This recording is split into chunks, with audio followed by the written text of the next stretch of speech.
are. I'm so excited to be here.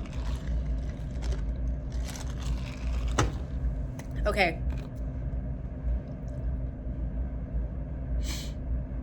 I feel like I'm starting to say this at every episode, but this episode is so special to me. This was such an interesting one to create because unlike the last one, what did I say about the last one? I said, like, no matter how many times I went through it, I could not make it come together. This episode is not like that at all. This episode, I don't even remember when my last episode was released, to be honest. Was it 2 weeks? Was it 3 weeks ago? I don't know. I really don't know. But I didn't give a shit because I had a workshop that I was organizing. So I knew as soon as I finished vulnerability that I would not get to imagination. Oh, and by the way, hey, welcome to SENSI. This is the next episode, sensitivity and imagination, by the way. But honestly, it feels too early to introduce that right now because so much came here that I didn't expect. So I wasn't working on it because I was getting ready for the workshop. I knew that I was going to be focusing on the workshop and this was just going to have to be dealt with whenever it was dealt with, which sounds very dismissive to me. I don't like that, but it would be focused on and developed in its own right timing. So I think it was the day before the podcast, the day before the workshop happened, that I decided to open the document because I'd finished what I had to do for the workshop and just see where my notes were because I hadn't looked at the notes for this episode at all. But I opened it and I started dictating. Like, the first statement of my notes here is, I want to begin this episode going over the trajectory of this podcast. And that was what I came to with. I was like, I feel like there's something missing, something I want to make clear that I haven't yet. So as I'm deciding to write it down, I'm noticing how the thoughts are coming out already organized. That does not always happen for me. Even the way that I divide the segments, like I said last episode, into talking points, it came out exactly like that. And it was like 2.5 pages and I felt a sense of completion. I knew it was exactly what I wanted it to be. And I had this feeling of, don't edit it. It is exactly exquisitely what needs to be said. Don't even fucking touch it. So I didn't. And then a lot of the other parts that came in were not things that I even had intended for this episode. They were things that I'd noted and put into a course that I'm developing that have been in my notes for this podcast for a while, but I couldn't, it just wasn't time to talk about them yet. I wasn't focusing on topics that were related to these notes, but so my point being that, like, I feel like my fingerprints are just not really on this episode at all. I really just feel like I channeled a lot of this information. And I feel like I could go off on that forever like I do a million other things, but I'm going to let that just speak for itself. I really feel like I'm just dictating to you something that came to me. You know what I mean? Like, I'm narrating something for you is how it feels here. So bear with me because at least for the first half of this podcast, I'm basically going to be reading off a script. And like, I always have my notes, but I ramble and I go off my notes. I do not intend to do that with this episode because at least 80% of the information here, I feel like I didn't analyze. I didn't decide, just like I said, my fingerprints aren't on it. It came in and it was done. There was no editing. It was only like the last quarter max that I edited and rearranged. Everything else came in. I was just like, okay, cool. There you go. That's what it is. So let's get the fuck into it. I want to begin this episode going over the trajectory of this podcast. I have already spoken about the idea of last season and the transitioning into this season, right? I've already talked about the where we are coming from or coming through, but I want to focus a bit more on the where we are going and where I am taking you with this, what I want to be achieving here. So yes, last season was about the stereotype and the character traits that we'd been stuck with or typecast as, and legitimizing those experiences. We were humanizing them for things that we had been, dehumanized for at times. And emotionally or energetically, really last season for me was me showing up as a safe space that maybe you hadn't had in life, served as a mirror that you hadn't had in life, because I fucking know how powerful that is. It was me, in a statement showing up being like, I won't shame you. And I won't be ashamed of my experience here, right? I am going to expose myself here so that you can find safety here if you can't find that safety elsewhere, or you can't yet find that perspective in yourself. And in that safety, we can begin to look at how we are wrong and the ways we have behaved inappropriately or gone too far, ways we have lacked boundaries and caused harm to others. Because acknowledging our faults and our missteps is no longer an act of betrayal once it is safe. Once we can validate it, humanize it, know that it's real, know that other people have felt it too, and that it's okay. Acknowledging how we are wrong or things that are invalid or inappropriate is no longer an act of betrayal, because we are holding these experiences in their rich and real nuance already. We are holding them wholly. It is no longer a threat to admit when we're wrong or silly or whatever it might be. And then from there, we get into a sense of identity and how we hold this identity and how we maintain it, how we are actually responsible for maintaining the thing that hurts us. And what we get out of it, right? Like, why are we maintaining it? Because we get something out of it. What do we get out of it? Because realizing and talking about all of this is where our power lies. This is where our power lies, in us, right? And in our actions. So if we don't want other people to identify us in some kind of way, then we better start with ourselves first, right? How do we identify? And do we even know that there is so much more that we can identify as, because there's so much more to us than we have ever entertained or had proof of, external proof of yet. And then breaking that concept open. And then here we get to a turning point in all this, because here is where we have to accept our pain. This is where we have to accept rupture and let rupture in, where we have to let go of those grudges, even though, and acknowledging that they have served their purposes. We have to let go of who we have thought we were, our past, our expectations of others or ourselves. We have to grieve. We have to grieve what has hurt us. We have to let it in and let it through. Because we have been avoiding these experiences, and so they keep looping back. We have to admit them. We have admitted them, I want to say. To expand beyond these experiences, this identity, to get more out of life, to broaden who we are and live life differently, we have to be willing to meet pain and let it change us. And let it change us for the better, not harden us. Because this is the only way, and I really feel the need emotionally to sit on that. This is the only way we can get to the other side and experience rapture, to experience freedom and integration and embodiment and change. So now we are on a new path, symbolically, and in the course of this podcast, and the course of this new season in this podcast.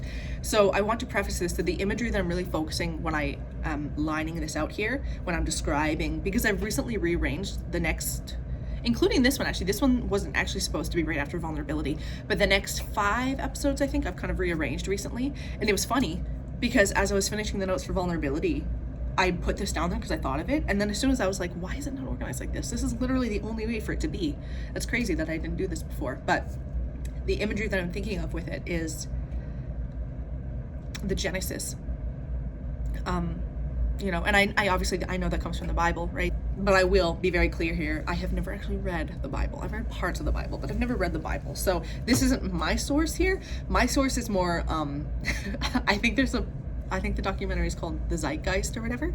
I remember watching that when I was like 19, and it talks about parallels amongst religion and even reflected in nature and so on, and the stars. I thought that was really cool. So that imagery, but also I think of C.S. Lewis. When I was 14, I first read Narnia and The Magician and His Nephew. I think that's what it's called. they have the Genesis of Narnia, which I noticed, I think, in newer books, like my partner has a copy, like a series where they're all individual books, and I think it's called The Beginning of Narnia or The Birth of Narnia or something like that. But in the copy I got, which was actually my sister's for Christmas in like 2002 or something, it's called The Genesis of Narnia. And that was my first ever exposure to what Genesis was.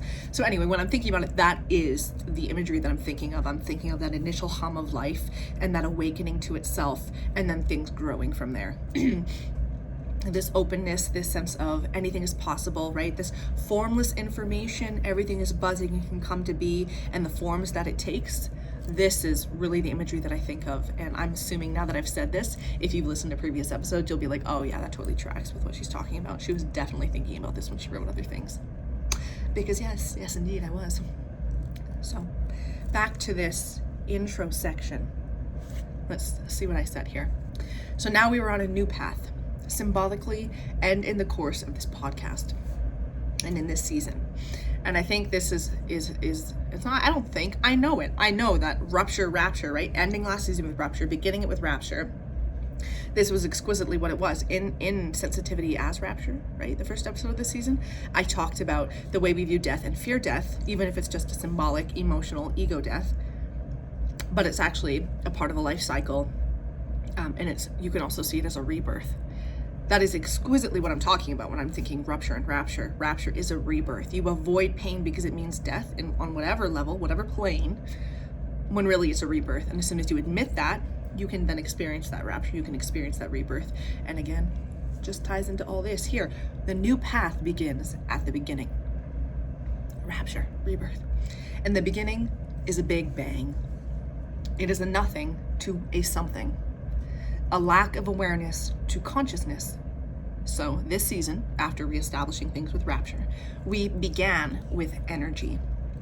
If we take things back from these predetermined orders of operation, meanings and value judgments that we have been stuck in, socialized to, constricted by, that we've misunderstood and despise, what then?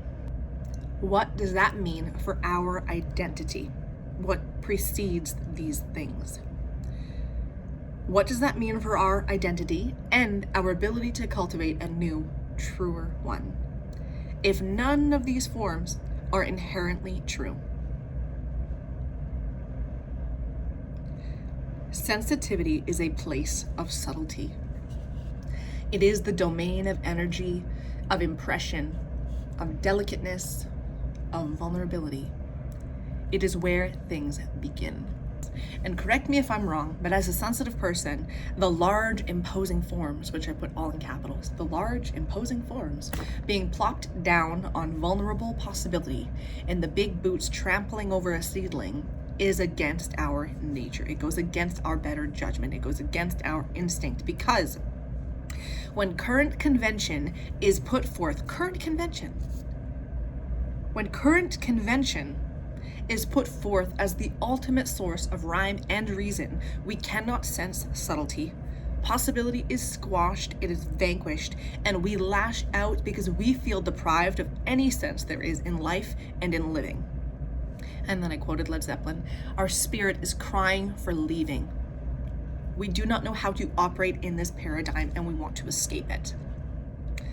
So we undo it. We take it back to openness. We take it back to possibility. We cultivate our awareness of this state of being again. We expand our concept of it by sitting in it. And remember what no one else is there to model for us. And I think a perfect way to elucidate this is with the example of imagination, which is what we're going to get into in this episode when it eventually starts here. But from this place, establishing this place where we can explore the nature of openness and possibility again, we then take our first step back toward form with, which is the next episode, consciousness, a waking up. So we started with rapture, which was the, revisiting the past season, what it was all about, all the things, and establishing our trajectory for this season and so on. Rapture, then we got into energy, which took 2 episodes. Then we got into vulnerability, imagination here, and then we get into consciousness. We take our first step back toward form with consciousness, a waking up, an awareness that is aware of itself, to consciousness, the awareness, that awareness and its ability to discern. And I said this is huge because discernment is related to judgment and differentiation, right? This is different from that. Dualistic thinking or form-based thinking, to solitude. So if forms are discrete, as in separate things, there's a this and a that, there are others, there's othered things, because there's separation, there is the ability to be alone. When we are separated from the all, from everything, from the collectiveness, right? This consciousness is no longer a collective consciousness. It is isolated and it is distinct, which I conceptualize as divinely separated, which is something I get into in the course that is not finished yet. But because of this, there is the potential for antisocial behavior, because all is not one. They are separate things. There can be this lack of connection, and something can now has the potential, the free will, whatever, to separate itself because it is distinct. It can be antisocial. Coming back to season 1 here, but I bring that up too because where last season it was about antisocial behavior, it was about a negative expression, perhaps in being an extreme or an act against our inner nature. This season we're offering the complementary of solitude. So we're talking about the negative expression, solitude. We're going to talk about this as a natural, rich, beautiful experience, and what divides the two. What is what? What divides one from the other? But we're going to leave it there for now, going over the episodes, because at this point, I write, to use an evolutionary analogy, we have grown legs and climbed out of the water. The titles of the episodes from there on out are self-explanatory. But I will say that this season is somewhat like coming back into wholeness, where we have re-entering the world of forms. We are a functioning human being. We are a discrete experience of consciousness as we were to begin season 1. But now, through the process of this season, we are going to experience that sort of lived experience, that divinely separated experience, from the intelligence that sensitivity offers us, which is a very, very different proposition. And that's what we're going to be establishing throughout this season. Living through sensitivity rather than in opposition to sensitivity, which is, I believe, human nature. And I also have a plan to elaborate on this framework. Mid-season, I'm hoping mid-season to release it, a private podcast called Sensitivity and the Archetype. So be excited. But for now, welcome to Sensitivity and Imagination.